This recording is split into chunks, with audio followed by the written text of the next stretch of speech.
Welcome to the Claima Stories podcast presented by Vista. We appreciate you joining us here today. How are you doing? How's your day? Oh, thank you for having me. Of course. Yeah, I'm having a lovely morning. It's really nice out here. Yeah. How's life waking up without the kids? You're in a city. You don't have to do all of the duties this morning. You kind of like, is it weird?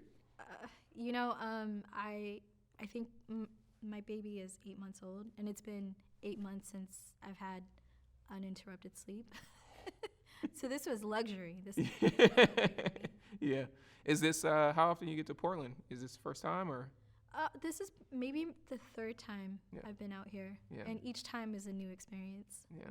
Well, we're doing all right. You come in little spring showers, the sun pops out, water comes back, But y'all getting rain out there in California right now, which is strange. Yeah, it's quite nice. It's refreshing. Yeah.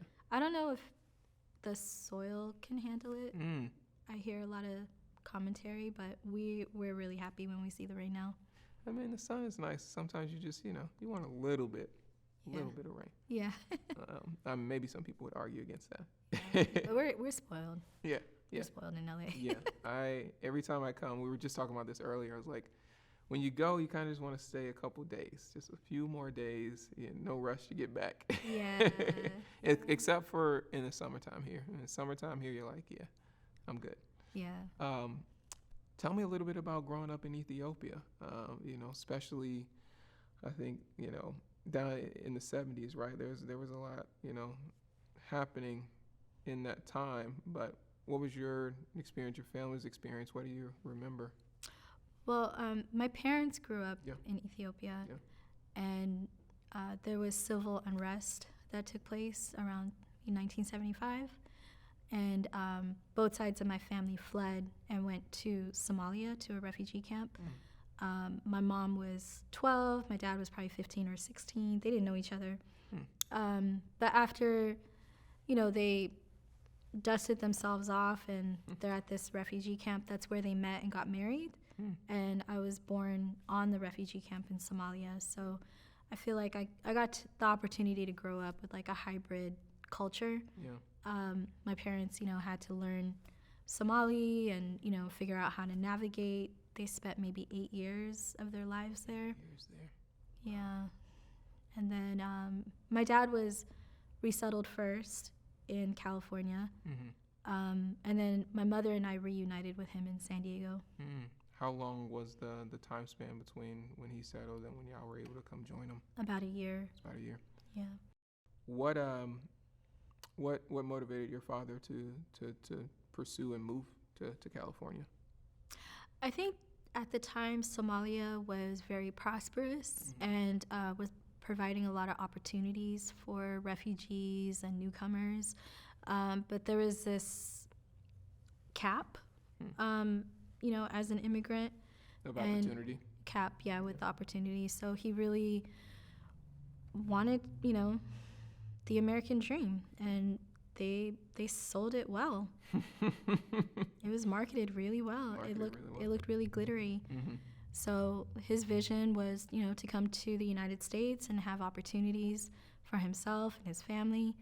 And I think he takes a lot of pride in making that decision for us, considering that East Africa hasn't stayed stable for so long.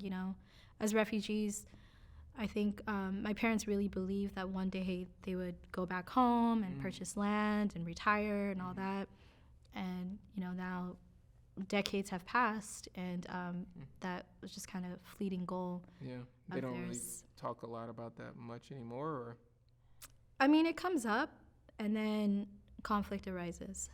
So I think they really like the peacefulness that they were able to provide my sisters and I in the States. And, being a daughter of immigrants and being raised in Orange County, I had a lot of mixed emotions about that experience. I was like, so in California, y'all chose Orange County, or your folks chose Orange County. Was there an Ethiopian population there? And if so, or if not, what was that like? No. It's funny because, we were resettled first in San Diego. And then I grew up in Orange County, but I was really resentful that just a few hours away were all the Africans. And here I was trying to navigate these spaces. Yeah, but I understand. My dad, looking back, like, you know, he made the right choices for us in his own way. And it allowed me to just really not conform to any one community, which, you know, is really interesting when I reflect on it. I was able to learn and figure out who I am and like my uniqueness, and then using those strengths to kind of navigate society. How did you keep, or how did your family keep so much of your culture kind of in the household when maybe the outside world was unfamiliar, right? Like, Yeah. How did you maintain that sense of like your community and identity around that? Yeah, my mother was really good at like cultural preservation at home and rules, and you know, really enforcing her expectations for us to have and experience opportunities that she didn't have. So I was the first woman in my family to graduate from high school, first person to obtain a master's degree, and just seeing how that made her very proud and excited, you know, because you just want to make your parents proud and make them happy. And then I think for me it was challenging because then I was balancing different cultures and didn't have spaces to process with friends. What sort of cultures were you having to balance and be in the mix in? Yeah, I mean, just little things like always like educating people about my family and who we are, what we're about. So I would like prep friends, like, oh, you're gonna come to my house.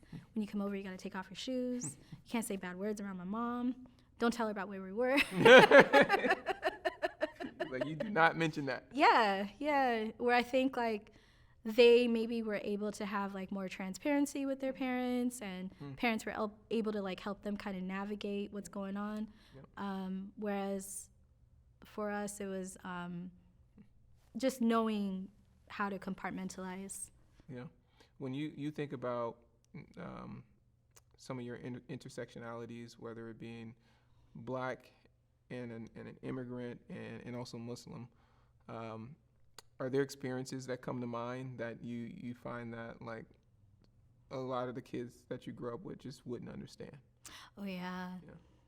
It was so I would say like in stages, right? Like elementary school, I was Black, and kids didn't know what to do with that. And then I go to high school and I'm hanging out with my Black friends, and they're like, "No, you're not." What do you mean? You know, it's like you're African. So it was like that. Then it was this conversation around immigration comes up, and then I go to college, and then there's like Pan-African unity that happens. So I guess it just depends on like where I'm at and circumstances. And how did you feel when that kind of when you were alerted to the distinction? When I'm navigating, it's like I'm in spaces I am a Black woman, and then in other spaces it's like I'm an immigrant, and then in those other spaces it's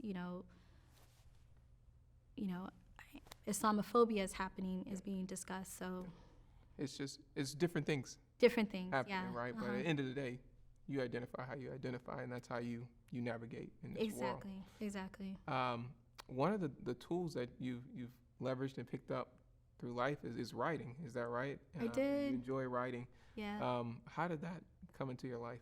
Oh man, I think writing really was my therapy growing up, especially poetry. And what I loved about poetry is I was able to write in metaphors.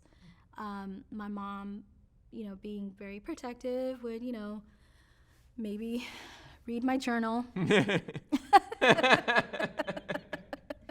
So when I caught on to that, I really leaned onto poetry and metaphors and I was still able to get my needs met with processing without really exposing what I'm directly. Directly what's going on. Yeah. She had to read between the lines. And there probably was a bit of a gap in cultural understanding there because of you're like in school with all these different kids, and she's not in a lot of those conversations all the time. So there probably was pockets where you can say certain things and she wouldn't necessarily be privy to all of that. Oh yeah, because English was probably is her fourth language. So metaphors to her, whatever she reads, it's going to be very literal. And I was able to kind of. Now, in 2005, right, you wrote and directed a spoken word show. I did.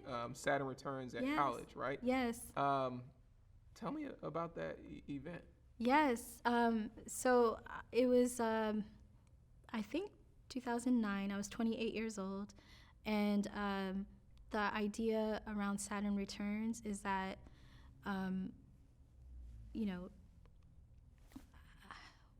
maybe it is like the 27 years around the sun or 28 years around the sun, and you're going through a transformation and really transitioning from youthfulness into figuring out your 30s, and again with poetry and creatives around me, and it was, I think, one of the best experiences. Yeah, to produce a whole production, direct this play, and I had my friend Jumike play the lead character, which was me, and it was beautiful. It was so therapeutic for me. Yeah. And I'm so grateful for that opportunity. Were you, and so with events like that, was that something that you were consistently doing, or was that like that was the first one and you were like, I'm going for this? Yeah, so it was my first one. So it was 2005. So so many timelines. So I was 25 years old and I moved to Long Beach, and it was the first time I lived on my own. And the way that I created community for myself was through the poetry scene and these like coffee shops that had like open mic nights. So I joined a writing group. Okay. And through that writers group, here I am like processing different things and, and supporting each other and building community and hosting events and all that. And at some point I was inspired to write a play. So I looked over at my writing group and I presented this concept of Saturn Returns, and they were enthusiastic. So I was so joyful. And my friend Jumike played the lead character, which was me, trying to figure out, do you want to settle down? Do you want to travel? What are the responsibilities? And then in it, she's also dealing with this guy that's very like ambiguous about his commitment. It was great. A lot was that also inspired by things that were actually happening in your life at the time as well? Yeah, my life, a lot of women, I think, you come across that period where you're like, well, what's next? And is this my decision or is this like cultural expectation? And what do I want for myself? And I think, it was beautiful. And then the music component, we were also able to incorporate this like Spanish guitar in the background, and it was. Sounds beautiful. Yeah, I still daydream about it. Yeah, I mean, you might have to bring it back. I think so. Yeah, June and I are still friends, so I gotta talk to her about this. Yeah, reunion. Question around as you're navigating, you're older at this time. You've moved away from home and into college and things like that. Did you have a sense of pressure around what your folks wanted you to be and do? And if so, what was that expectation? Yeah, so I think as the eldest daughter, I was able to kind of push the envelope. My younger sisters, I would say, followed the rules and were able to benefit from my chaotic pushbacks. Were they chaotic like that? I think so, because it was I don't know, my dad, I think, really loves like the fieriness in me, and like he sees me as like a leader, and my mom's like, yeah, I love it too, but I gotta pay for it, you know. Yeah. Why is this on my shoulders? Yeah. Like, what are you gonna become? Like, yeah. What happens if you keep going down this road? Yeah, yeah. But my younger sisters, I don't think they'll ever understand the sacrifices I made. Like for example, when I went to college, like I had to go to UCI because my mom didn't want me to move out of Orange County. Oh wow. There's 4 of us. The second sister went to college in San Francisco. The third one moved to Atlanta. Wow. Yeah, you're like the fourth one's traveling. Yeah, you're like I had to stay here. Goodness. So when you were going to college, going to school, you had majored in multicultural studies and in organizational management. At that time, had you considered like a literacy profession that you would go into, or what were you thinking you wanted to do? Yeah, I think I was just fascinated with the topic. Mm-hmm. So I was at community college, and I remember I took an ethnic studies class, and the professor, this lovely Latina woman, was describing societal issues and systemic problems. And these guys behind me stood up. They were really angry. They're like, we're not racist. We're not racist people. And they left the class and dropped it. And I was like, okay, I think I found my major. This is really interesting. Really? This is really interesting. There. Yeah, in that moment, I was like, okay, I really want to major in, ethnic studies or multicultural studies. So I pursued that at UC Irvine. And then I, kind of took a break to kind of figure out what the next steps were for me. Where did the internship at the Getty fit into that break? Was that before during the break? During my break. It was during your break? During my break, yeah. That's a different break. Yeah. I was really exploring. I thought, okay, do I want to be a school teacher? Do I want to work in a museum setting? Do I want to, explore something in the arts? Like I wasn't quite sure. Yeah.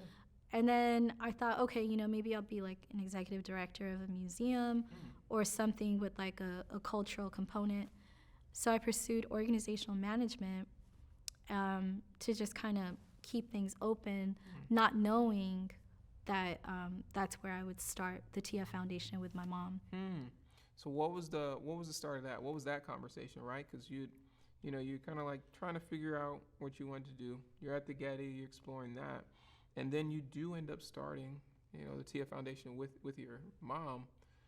How did that happen?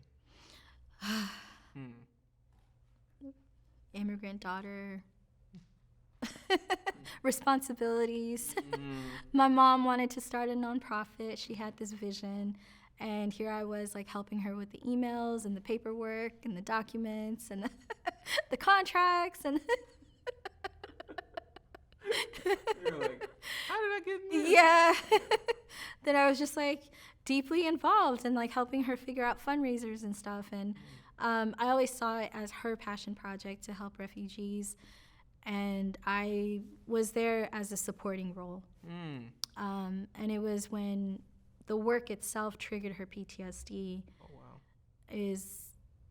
As she stepped away, is why I stepped in. And had she been bored or wasn't interested anymore or found something else, I don't think I'd be here. I think it's because I witnessed how challenging that experience was for her to retell her story to different audiences. And, being a woman of faith, I think she just wanted to help people, but then she knew that she needed to fundraise and acquire resources to make it sustainable. And it's one thing when you're advocating for a community, and then it's another thing when it's tied to your personal experience and narrative. How long had y'all been into the existence of the nonprofit that she was like, hey, can't do it anymore? How long had it been? Yeah, she was doing the work since 1999, independently. And then when we formed the organization, it took about 2 years where she was just like, I can't keep doing this. And how often did she have to like relive her story essentially every time she had to go raise money? Yeah, and people would just ask her, tell us about your experience on the refugee camp. Tell us why you left Ethiopia. Tell us about the journey by foot from Ethiopia to the refugee camp in Somalia. And I think it really took a toll on her, because in the nonprofit world, the old model would really encourage leadership to talk about the problems that people are solving. But then you don't know what happens after the solution was created. Maybe sometimes you'll get like success stories, but if it's tied to your personal development, I mean, she was on the camp. Conversation you're in then. Yeah, she was in the camp from age 12 to 20. You know, that's where she grew up. And I don't think she knew how unprocessed that experience was. Wow. So your mom's having to take a step away, and you're going to step into the leadership role. How do you feel about that? I feel like an imposter. How come? I just felt like, you know, I'm not trained to fundraise. I'm not, you know, really knowledgeable about the nonprofit sector. I don't know how I feel about the nonprofit sector.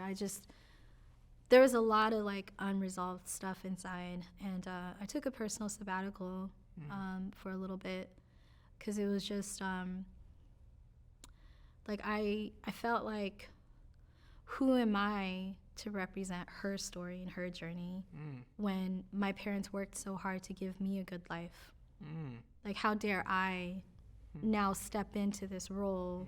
This was like mom's vision, you know? Yeah, and then I think what happened, I think the turning point was, as I was processing things, I was still getting phone calls from refugees. And I was still getting those calls like, hey, we're sleeping on the floor. We need a bed. Hey, my wife needs to go to the hospital. We don't have transportation. Hey, I can't afford diapers for my children. Can you help us out? So the need was still there. Right. So I was like, okay, I'm gonna step into this, and I gave myself permission to not be perfect. Wow. I really had to work through it, and I really think my dad, because he was like, Meymuna, you don't have to do this. You have no obligation to continue this work. You just got married. You could, you know, go figure out your next steps. And I think his permission let me know that I wasn't doing it out of obligation. Yeah. And when I was able to release that sense of like obligation to my family, take it off yourself, take that pressure off. Yeah, I felt more committed. Yeah, and maybe a little, strangely, maybe some relief. I did. It was nice.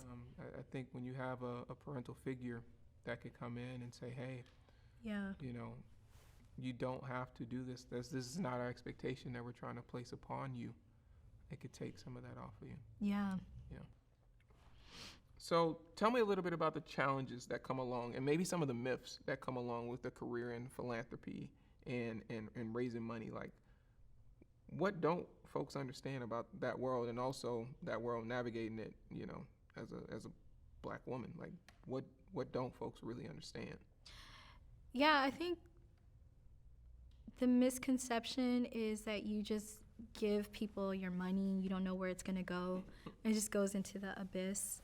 And maybe that happens in some cases, but I haven't seen it. I think true philanthropy is a partnership.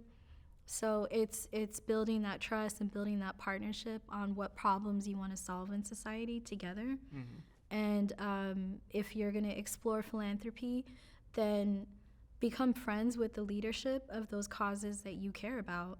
You know, check in on them, have meetings, set up coffee, talk about why you care about the cause and how you want to give. But if you come in with, like, you know, skepticism or a distrust towards where the resources are going, then maybe there's other ways for you to help society. But philanthropy as a whole, like, it's an art that I really value. And what I love about it, and it took me a long time to kind of figure it out, is I can have a target audience.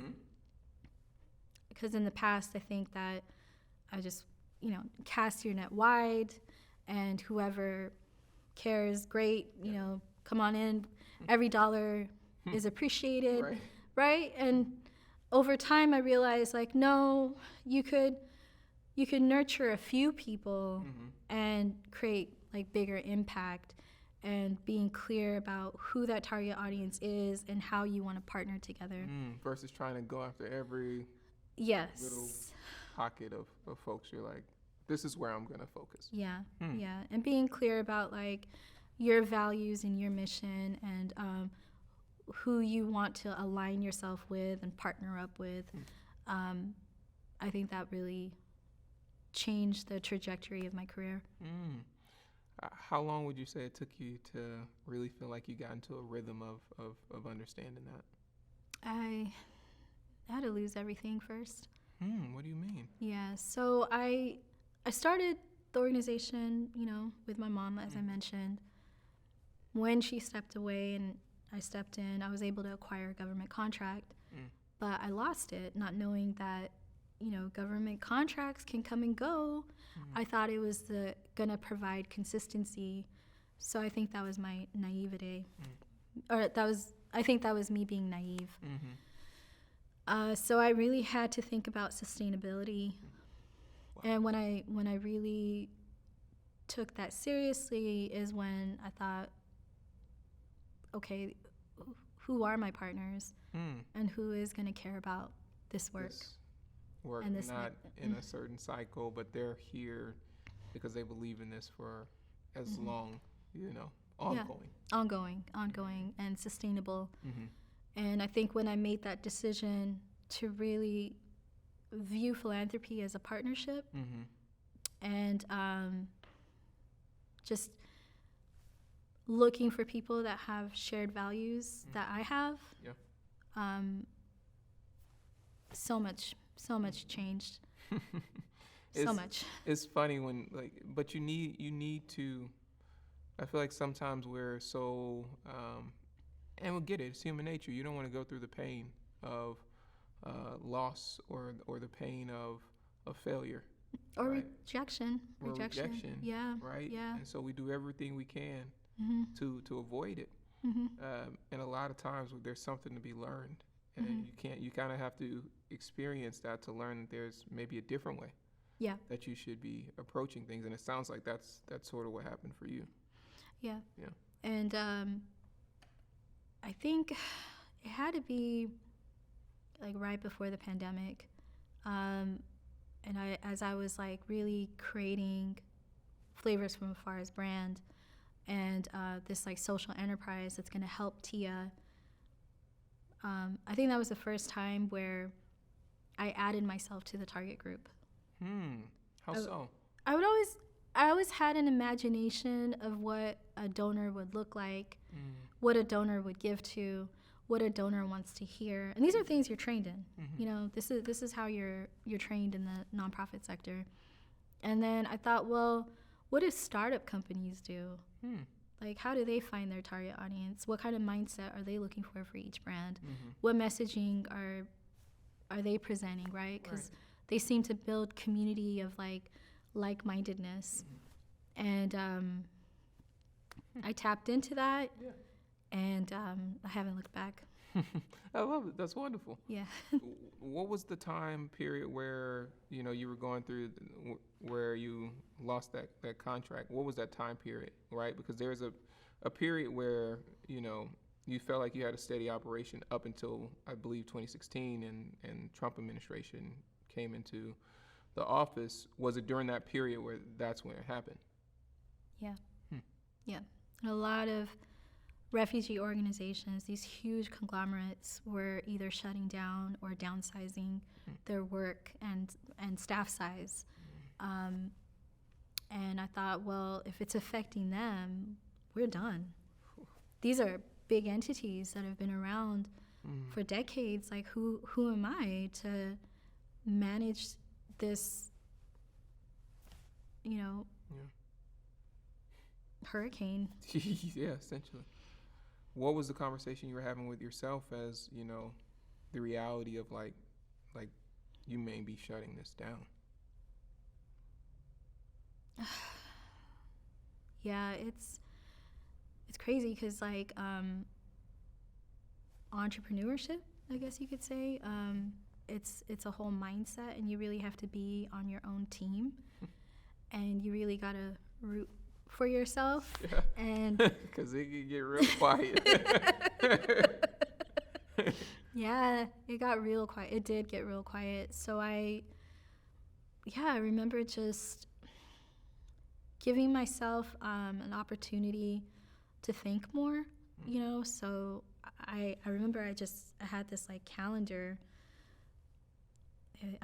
This is 2019, a year before I didn't even know there was gonna be a brick and mortar. And I gave myself time to really reflect, and there's a lot of meditation, a lot of walking, a lot of journaling, a lot of processing, what are my next steps. And there was an invitation to participate in a pitch competition. And I was like, well, I have nothing to lose. I'm already dealing with a huge no. Yeah. So I think by quieting the noise, I was able to be focused, and I was able to win $50,000 for the nonprofit. Wow.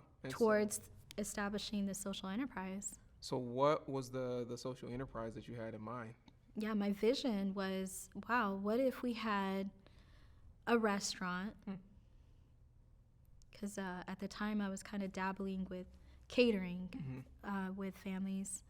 So as I was losing funding, then I experimented with sustainability. And as a team, we explored catering. Okay. And the idea was, why don't we hire the refugee parents who are from all over the world to cater international cuisine, and those dishes that are now being catered, proceeds would go back to sustaining the program. So it's just it would be like a cyclical cycle, right? I didn't even know what a bread knife was. I was like, it I'm like, we're gonna do this. Doesn't matter. Sometimes you just need to know what it is. And find the people that know how to use it. And you're like, I don't know. Yeah, food is excellent. It brings people together. So we did that, and then there came now this opportunity for me to pitch the social enterprise, and the idea was, what if we highlighted and celebrated this existing talent of homemade cuisine and introduce it to the public. And I wasn't quite sure. I mean, there were big agencies I was pitching next to, and I won. And so how long did it take from that to then going into opening the restaurant? So again, so mind you, remember, I'm still thinking about just catering. Oh, so at this time, we're not even thinking about a restaurant. Okay, so we're not even thinking about a restaurant yet. We're going into catering. We're at catering, yeah. Do we see success? What's happening? Yeah, so popularity increases, and there were people in the room that wanted to align and partner with me. And I met with Joanna from Sun Family Foundation, And she said, I really love what you're doing. And I told her, oh, actually, I have this opportunity here.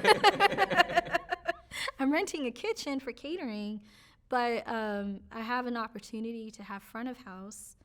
And if I do the front of house, then it would offload a lot of labor for us because a lot of people don't know these cuisines. And there's this extra work that we do to educate people on our dishes. Why don't they just come here, sit down, try it out? And if they like it, they can hire us for catering instead of doing all this extra stuff.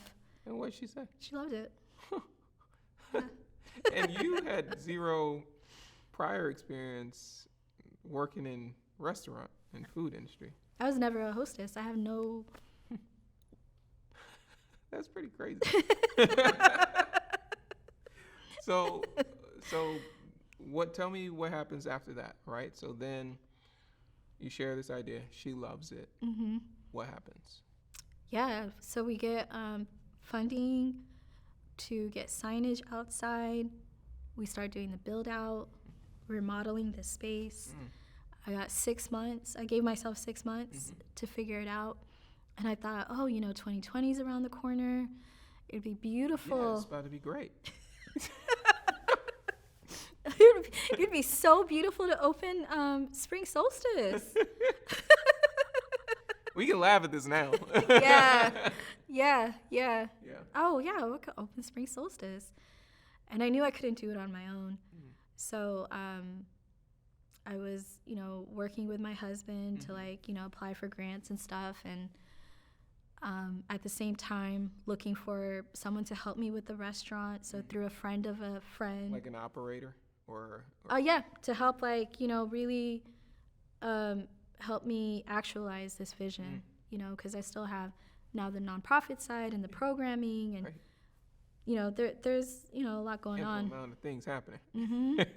Yeah. So through a friend, I met Christian Davis and I said, I really want to work with you. I don't have any funding right now. But when I get funding, I'll call you. And I think he was willing to volunteer still. And I was like, no, it's cool. Let me get the money. Let me figure this out. I'll give you a call. And we were able to acquire the grants we needed. And I brought Christian onto the team to help me with Flavors from Afar as the program manager for the catering and, front of house restaurant experience. And I was able to bring on my husband to help me with development and operations for the nonprofit side. And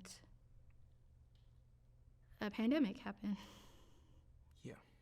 So you do all this work, you get the money, you get the partners, you build it out, you're ready to go, and pandemic hits. What does that do to everything that you have been working towards? It was so bizarre. I thought it was just going to be a couple weeks. Yeah.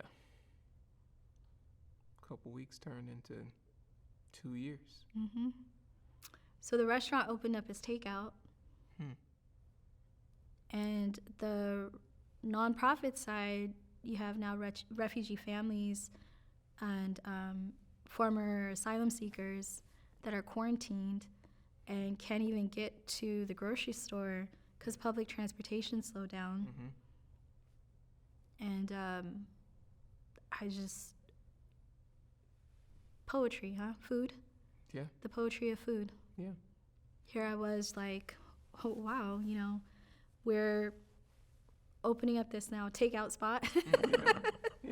And using those proceeds to make sure that the families we work with have meals. Yeah.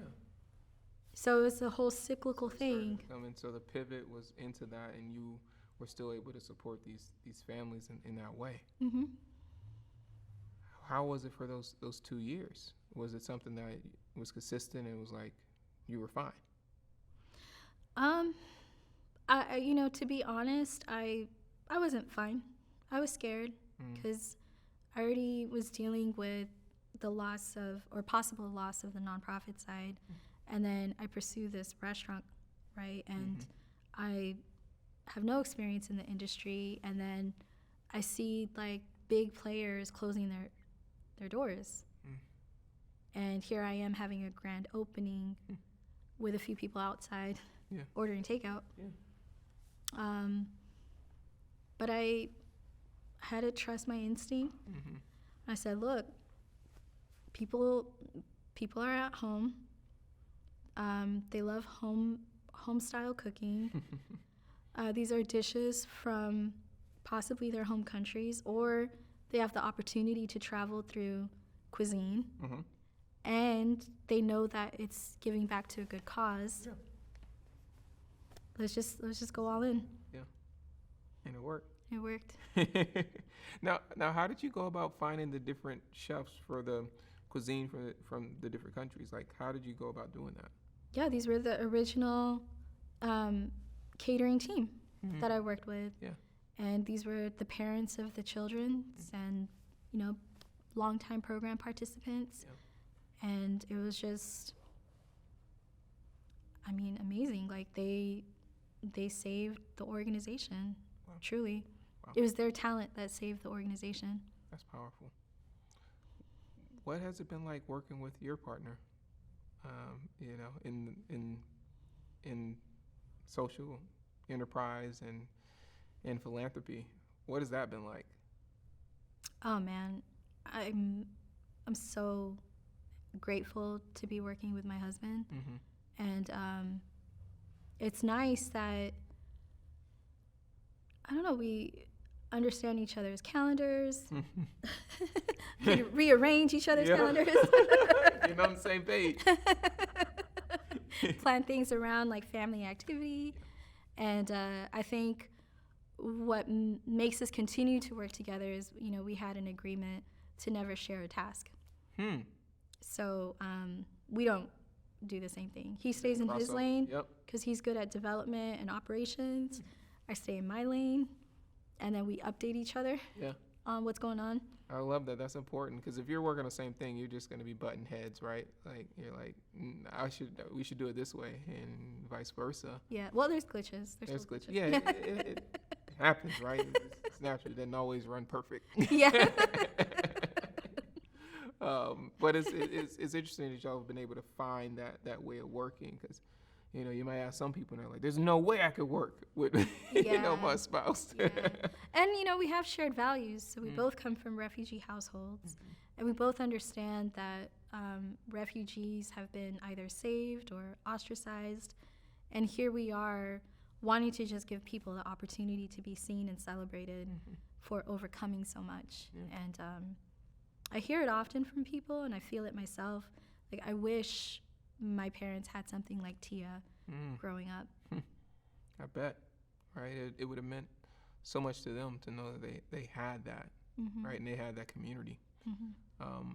The work that has been building for years and decades, from energy that you and your family have put into, has led to different notoriety. And in 2022, you were a CNN Heroes Award winner.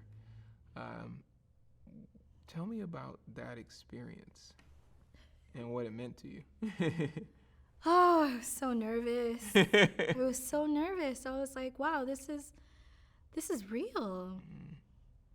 This is real. Like, I always kept my head down and focused, and not realizing that I could be reading a thank you speech, or presenting a thank you speech, and Naomi Campbell's clapping for me. It's pretty wild. Yeah, I think my favorite moment was going up to her and saying thank you for being visible. I struggle with visibility, and here I am thanking her for being visible, because it just made growing up that much easier to know that someone that resembles you is out there winning. Yeah. When you think about your struggles with visibility, Can you translate that a little bit or unpack it? Like, what do you mean? How so? Yeah. I grew up in a religious environment where when you give, no one should know, right? Like this is between you and God. Mm-hmm. And I entered the nonprofit sector, and it's like we need to know the impact and the numbers and the stories, and that transition was really challenging because then I associated my visibility with assuming people would question my intentions, you know? And it's like, no, I'm here to do good work on one side, right? And then on the other side, it's like, well, if people don't know me, how am I gonna fuel and resource this cause? So it was kind of tricky. Yeah. Because it's almost like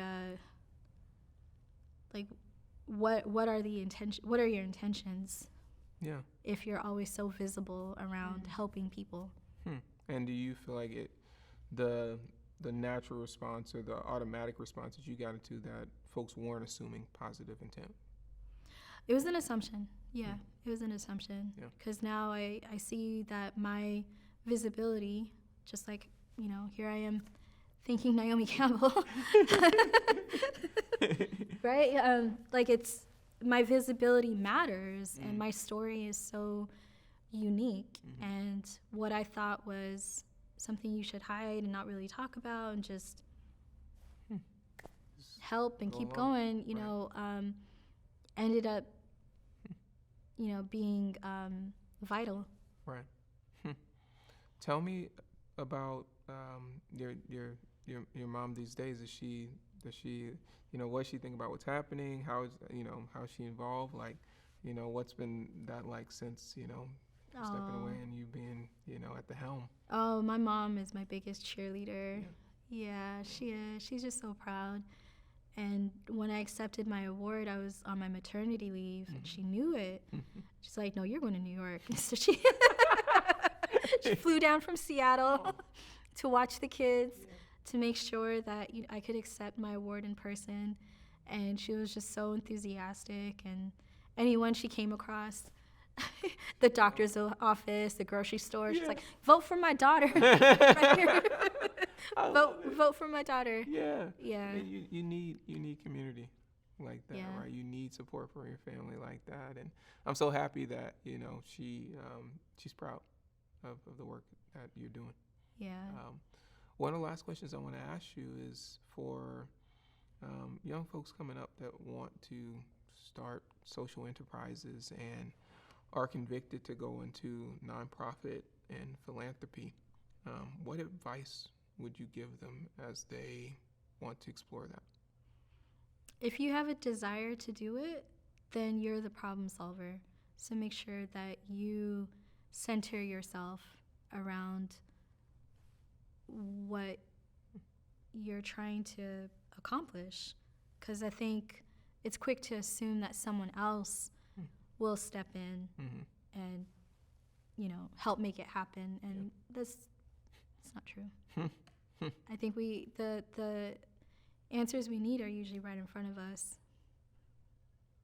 That's powerful. Oftentimes we're looking elsewhere and it's just right here. It's right here. Thank you so much for taking the time to share your story with us. And